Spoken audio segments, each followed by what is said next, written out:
Assalamualaikum warahmatullahi wabarakatuh. Hai semuanya, perkenalkan nama saya Aulia Tunisa dari kelas 12 MIPA 2. Asal sekolah saya yaitu SMA Negeri 5 Parepare. Saya akan memaparkan tentang penjelasan proses yang terjadi pada tahap glikolisis, dekarboksilasi, oksidatif, siklus Krebs, dan transport elektron. Nah, yang pertama saya akan menjelaskan tentang proses glikolisis.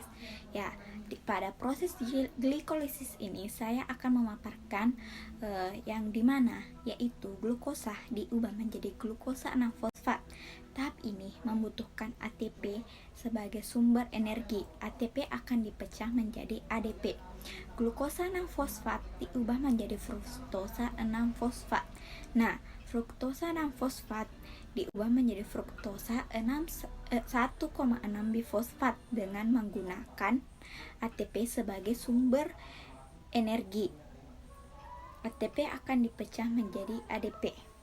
Nah, kemudian fruktosa 1,6 bifosfat atau 6 atom C dipecah menjadi 1 molekul gliseraldehid 3 fosfat atau PGAL 6 atom C dipecah menjadi 1 molekul dihidroksiaseton fosfat atau DHAP atau 3 atom C.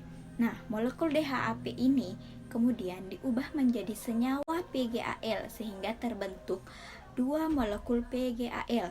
Nah, setiap PGAL diubah menjadi senyawa 1,6. Nah, setiap PGAL diubah menjadi senyawa 1,3 bifosfogliserat dengan cara mengikat PI atau fosfat anorganik. Dalam reaksi ini dibentuk molekul NADH. Nah, 1,3 bifosfogliserat diubah menjadi 3 fosfoliserat disertai pembentukan ATP.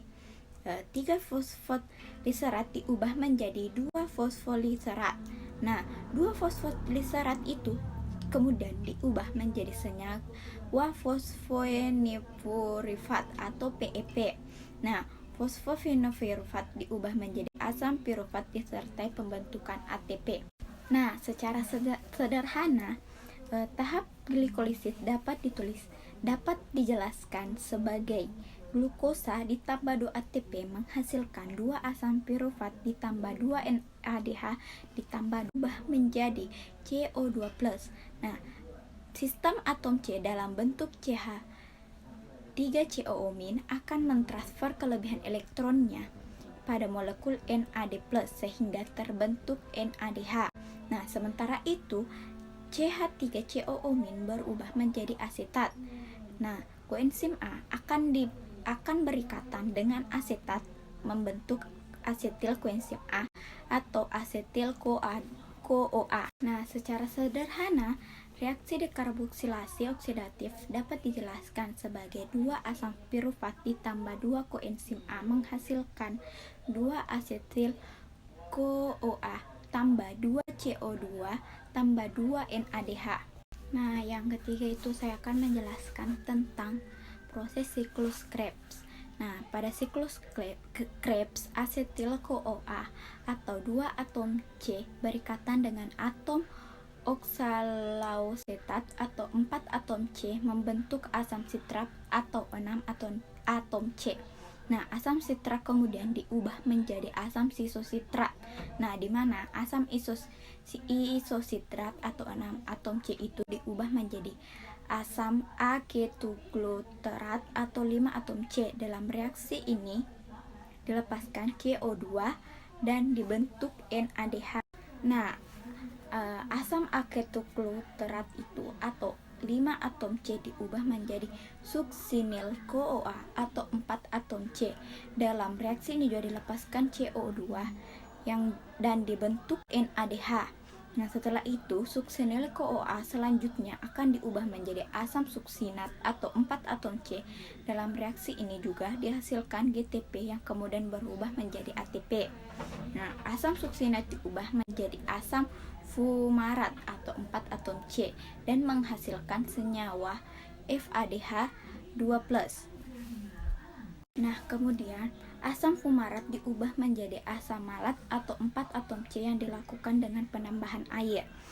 Asam malat itu diubah menjadi asam oksaloasetat kembali dan menghasilkan senyawa NADH, di mana secara sederhana reaksi siklus Krebs dapat dijelaskan di mana 2 asetil CoA ditambah 2 asam oksaloasetat akan menghasilkan 6 NADH ditambah 2 FADH plus 2 tambah 2 ATP tambah 4 CO2.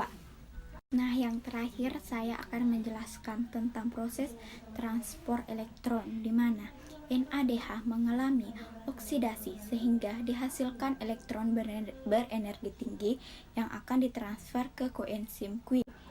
Energi yang cukup tinggi dari elektron ini memungkinkan bersatunya ADP dan fosfat anorganik membentuk ATP. Nah, koenzim Q akan dioksidasi oleh sitokrom B. Pada tahap ini, koenzim Q akan melepas elektron dan 2 ion H+. Nah, sitokrom B akan dioksidasi oleh sitokrom C. Pada tahap ini juga dihasilkan energi yang cukup tinggi sehingga terjadi penyatuan ADP dan fosfat anorganik menjadi ATP. Nah, sitokrom C akan mereduksi sitokrom A. Pada sitokrom A akan mengoksidasi sitokrom A3+. Pada tahap ini juga terjadi penyatuan ADP dan fosfat anorganik. Nah, sitokrom C akan mereduksi sitokrom A. Pada sitokrom A akan mengoksidasi sitokrom A3+. Pada tahap ini juga terjadi penyatuan ADP dan fosfat anorganik menjadi ATP. Sitokrom A3 akan dioksidasi oleh sebuah atom oksigen setelah menerima elektron dari sitokrom A. Oksigen akan bergabung dengan ion H+ hasil dari oksidasi koenzim Q oleh sitokrom. Nah, sehingga terbentuk molekul H2O. Oksigen di sini berperan sebagai akseptor terakhir ion H+. Nah, dari proses transport elektron yang diawali dengan oksidasi NADH akan diperoleh 3 ATP dan 1 H2O. Hal yang sama juga terjadi pada FADH2+. Bedanya, energi yang dihasilkan saat oksidasi FADH2+ tidak cukup tinggi untuk membentuk ATP. Oleh sebab itu, proses transport elektron yang berawal dari oksidasi FADH2 hanya memperoleh 2 ATP dan 1 H2O. Proses transport elektron yang berawal dari oksidasi FADH2 hanya memperoleh 2 ATP dan 1 H2O.